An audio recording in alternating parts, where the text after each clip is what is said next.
let's take a look at what we have coming up this weekend with the Beverly D Stakes. And it's a competitive field of 6 going forward for this one on Saturday afternoon. So we saw earlier that Be Your Best was cross-entered in the Ballston Spa, and it looks like they've already decided they're going to go to this race. Now, the number 2 is coming off of a win in the game lead. I'm going to be a little bit critical of this race because I was on for this race. There was no speed in the event. This was the only pace setter in the race, and she took care of business and actually widened. She was up by a lot here, turning from. I think this is going to be a different setup. They are going to get Tyler Gaffleone here for the first time in her career, so that's going to be nice to get Gaffleone, who has been riding well at Ellis. But this was a race, the game that was kind of gifted, which doesn't happen in Grade 1s very often, but there was no other speed to run with this one early.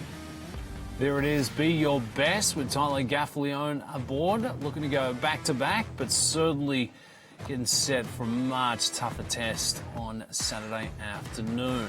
So Be Your Best, the 2 sits at 9 to 5 for trainer Safi Joseph. We've got the 4, Charlene's Dream there for Ed Mosier and the crew. In terms of what we have seen for Charlene's Dream, the 4-year-old filly Caleb has shown plenty of promise, but we take it back to this performance in the mid-julep over at Churchill Downs. Was in control of it until she wasn't, to be bested out late. And the 2 horses we just saw on the backtrack, they're the ones that could clash because the number 4, Charlene's Dream, loves having the lead.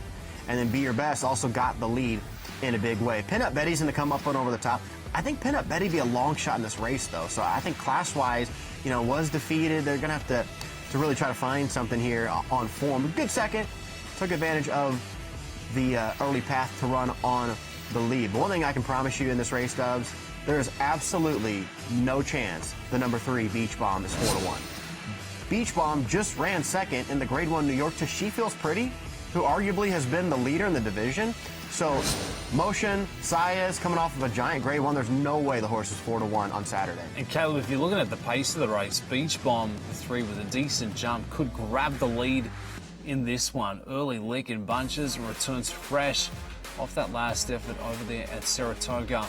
Look at this in the New York Stakes. It's very, very impressive. Again, runner-up of 7 there behind She Feels Pretty. So let's see, Beach Bomb, early speed in bunches at 4-1. If you can, green light, play on. There's Cherie DeVoe, who had her star She Feels Pretty win that race. Then we look at Duvet Day. Duvet Day has always been a horse that rarely gets tired. I mean, the horse can kind of run all day. Now, just because you have stamina doesn't mean you have the speed and kick required to win a race like the Beverly D, but Duvet Day, always honest. And this horse had a bad trip 2 starts ago. This horse was actually live in this race. It got bet down to 9-2. Came rolling on here. It's actually going to be right behind Pin-Up Betty, who beat Charlene's Dream. But the horse was ready for a good effort, second off of the layoff that day. Excited for this one coming up. The Beverly D Stakes, the Grade 2 on Saturday afternoon, goes off as race number 10. So set those reminders, 5:17 Eastern, right here on FD TV.